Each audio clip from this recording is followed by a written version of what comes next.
નમસ્કાર. લાસ્ટ લેક્ચરમાં આપણે સંખ્યા પદ્ધતિના જે થિયરી હતી તે કમ્પ્લીટ કરી. આજના લેક્ચરમાં આપણે જે અગાઉની પરીક્ષામાં પૂછાયેલા પ્રશ્નો છે તેને આપણે સોલ્વ કરીશું. તો અહીં મેં પ્રશ્ન લખેલા છે, એનું સોલ્યુશન હવે જોઈશું. તો પહેલો જ પ્રશ્ન જોઈએ તો પૂછેલો છે કે -3 અને 7 ની વચ્ચે કેટલી પૂર્ણાંક સંખ્યાઓ આવે. તો હવે તમને ખબર હોવી જોઈએ કે પૂર્ણાંક સંખ્યા કોને કહેવાય. ઋણ, 0 અને ધન આ બધી જ સંખ્યાઓનો સમાવેશ થતો હોય તેને કહેવાય પૂર્ણાંક સંખ્યાઓ. તો હવે આપણે અહીંયા લખીએ તો -3 -2 -1 0 1 2 3 4 5 6 અને 7. હવે શું પૂછેલું છે? -3 અને 7 ની વચ્ચે, એટલે -3 ને આપણે ગણતરીમાં નથી લેવાના અને 7 ની ગણતરીમાં લેવાના નથી. તો હવે કેટલી સંખ્યા વધી? 1 2 3 4 5 6 7 8 ને 9. તો આપણો જવાબ આવશે 9. -3 અને 7 ની વચ્ચે 9 સંખ્યાઓ આવશે. હવે પ્રશ્ન પૂછેલો છે કે 24 બાળકો વચ્ચે વહેંચતા, તો કે શું વહેંચવાનું છે? 3 નારંગી વહેંચવામાં આવે છે. 24 બાળકો વચ્ચે દરેકને 3 નારંગી વહેંચવામાં આવે છે. હવે એટલી જ નારંગી 18 બાળકોને વહેંચવામાં આવે તો દરેકને કેટલા આવશે? દરેકના ભાગે કેટલી નારંગી મળશે? ટોટલ 24 બાળકો છે, દરેકને 3 નારંગી આપવામાં આવે છે. આટલું સમજાણું. તો હવે એના પછી શું કીધું? હવે બાળકોની સંખ્યા ઘટી ગઈ. 24 બાળકો હતા એની જગ્યાએ 18 બાળકો થઈ ગયા. તો હવે સ્વાભાવિક છે કે જો બાળકોની સંખ્યા વધી તો બાળકોને નારંગી વધારે મળશે. તો હવે ટોટલ નારંગી કેટલી છે? 24 બાળકો છે, દરેકને 3 મળે છે, એટલે 24 × 3 એટલે કે 3. તો કેટલા થશે? 72. 24 તેરી 72. ટોટલ નારંગીની સંખ્યા છે 72. તો હવે કેટલા બાળકોને વેચવાની છે? તો કે 18 બાળકોને. તો ટોટલ નારંગી ભાગ્યા 18. તો આપણને ખબર છે કે 18 ચોકું 72. તો દરેકને કેટલી નારંગી મળશે? 4 નારંગી મળશે. હવે પ્રશ્ન પૂછેલો છે કે 25,341 માં ઓછામાં ઓછી કઈ સંખ્યા, એટલે કેટલા ઉમેરવાથી મળતી સંખ્યાને 11 વડે નિશેષ ભાગી શકાય?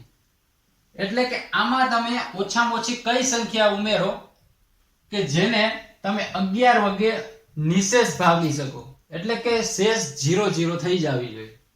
માટે તમારે એક પદ્ધતિ છે, પછી હું તમને શોર્ટકટ પણ આપું. 25,341 ભાગ્યા 11.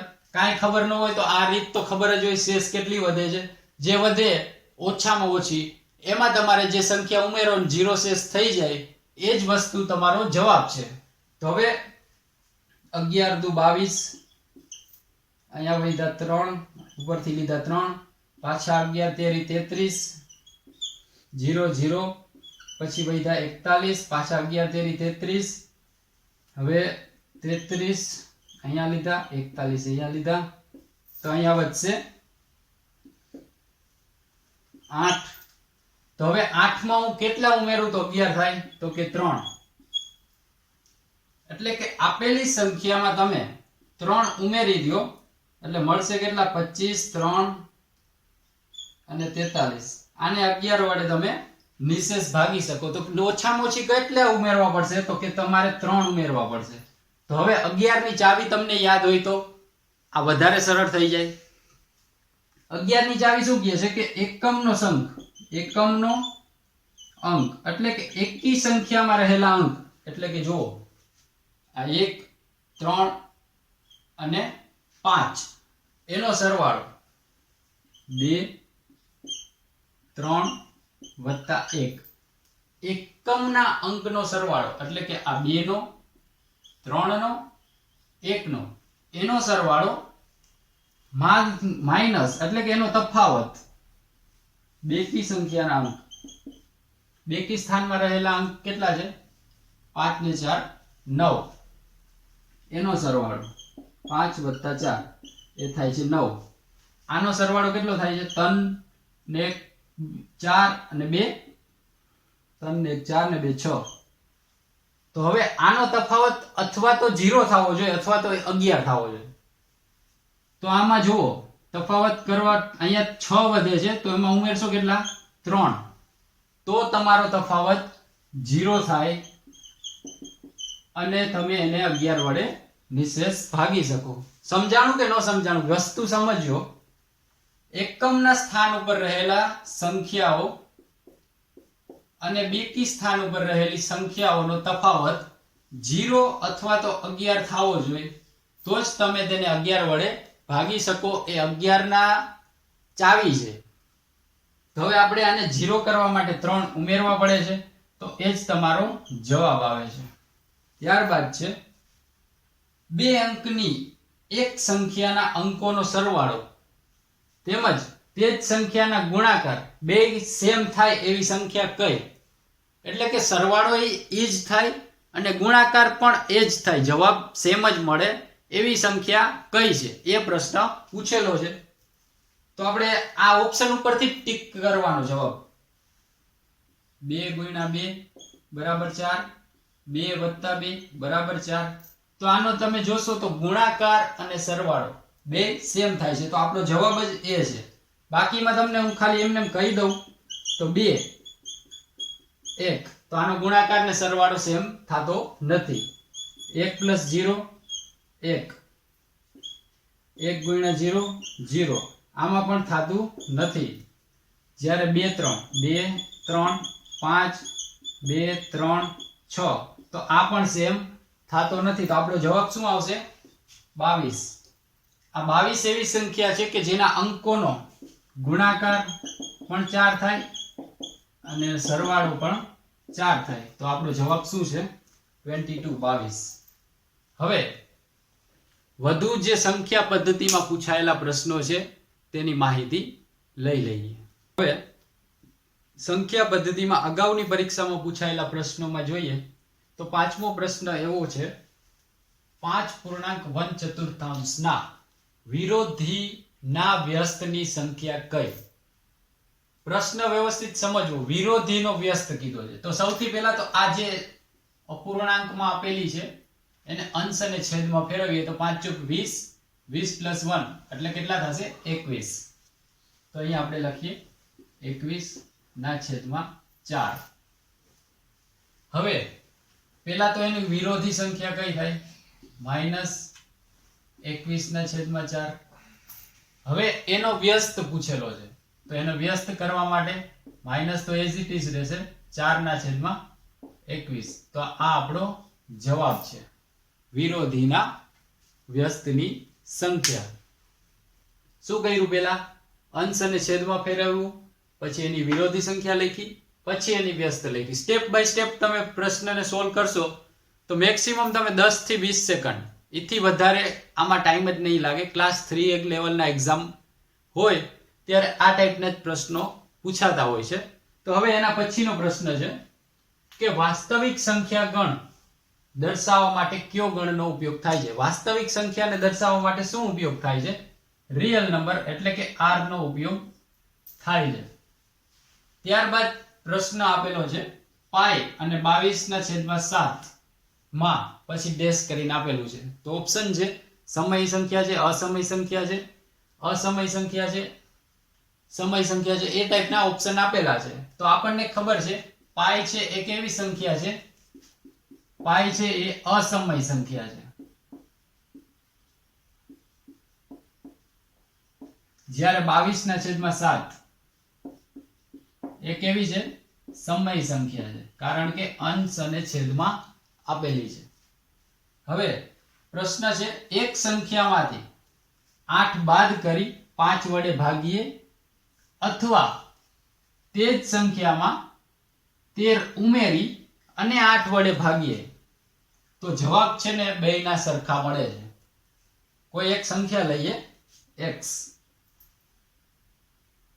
એમાં 8 બાદ કરીએ, જે કીએ એ વસ્તુ આપણે કરતું જવાનું. શું કીધું? એક સંખ્યા લીધી, આ એક સંખ્યા લઈ લીધી. હાલો શું કીધું? 8 બાદ કરવાના છે. 8 બાદ કર્યા. શું કરવાનું પછી? 5 વડે ભાગવાનું છે. 5 વડે ભાગી ગયા. બીજી સંખ્યા એટલે કે એ જ સંખ્યાને 13 ઉમેર્યો. એટલે આ એક સંખ્યા હતી આપણી x તો લીધેલી જ, એમાં હવે તમે 13 ઉમેરો અને 8 વડે ભાગો તો જવાબ સરખો મળે છે. એટલે આપણે બરાબરની નિશાની મૂકી. તો હવે આને આપણે સોલ્વ કરી શકીએ, આરામથી કરી શકીએ. તો આ અહીંયા જશે, આ બાજુ જશે. તો 8x - 88 64 બરાબર આ 5 અહીંયા ગુણાશે તો 5x અને 13 પચા 65. હવે x ને આ બાજુ લઈ લઈએ તો 8 માંથી 5 જાય તો 3x. 64 ને પેલી બાજુ જવા દઈએ તો માઈનસ છે તો પ્લસ થઈ જશે. 6 ને 6 12 એટલે કે 120 120 ને 9 129. તો હવે આ 3 છે એ ભાગાકારમાં આવી જશે એટલે આપણને x ની વેલ્યુ મળી જશે. તો 129 ભાગ્યા 3 તો 3 ચોક 12 0 9 3 તેરી 9. તો આપણે જવાબ આવશે 43. 43 આપણો જવાબ છે. ખબર પડી શું કર્યું? જે કીધું એ જ કર્યું છે, કાંઈ આપણે નવું કર્યું નથી. જેમ કે પહેલા શું કીધું? કોઈ એક સંખ્યા છે એમાંથી 8 બાદ કરો અને 5 વડે ભાગો. એ જ સંખ્યામાં 13 ઉમેરો અને 8 વડે ભાગો. બેયનો જવાબ સરખો જ આવે છે એટલે આપણે વચ્ચે બરાબરની નિશાની મૂકી. પછી આને સાદું સમીકરણ બનાવીને સોલ્યુશન કર્યું, x નો જવાબ મળી જાય છે. હવે એના પછીનો પ્રશ્ન જોઈએ તો 4 અંકોની કુલ સંખ્યા કેટલી? હવે આપણને ખબર છે 4 અંકની નાનામાં સંખ્યા નાનામાં નાની, નાનામાં નાની 4 અંકની સંખ્યા કેટલી છે? 1000 છે. મોટામાં મોટી 9999. આ 4 અંકની મોટામાં મોટી સંખ્યા છે. 1000 છે એ 4 અંકની નાનામાં નાની સંખ્યા. તો આ બધી સંખ્યાઓ મળીને કેટલી થાય છે એવો પ્રશ્ન પૂછેલો છે. તો હવે આ 9999 માંથી 1000 બાદ કરીએ તો આપણને મળશે 9998. આટલી સંખ્યા તો મળી જ. ઉપરાંત આ 1000 બાદ કર્યો એ પણ 4 અંકની સંખ્યા છે, વત્તા 1 કરવો પડે તો 8000. અહીંયા આપણે લખીએ 8999 પ્લસ 1 એટલે ટોટલ 4 અંકની સંખ્યા 9000 થશે. આપણો જવાબ છે. ત્યારબાદ છે 495 માં 4 ના સ્થાનની કિંમત અને 4 ના અંકની કિંમતનો તફાવત. તો 4 ની સ્થાન કિંમત કેટલી થશે? 4 ગુણ્યા 100 સ્થાન કિંમત અને અંક કિંમત મેં તમને થિયરીમાં સમજાવેલું છે. તો 4 ના સ્થાનની કિંમત થશે 400 અને અંકની કિંમત 4. તો 400 માંથી 4 જાય તો 396. કઈ સંખ્યા મોટી છે? આ પ્રશ્ન પૂછેલો છે.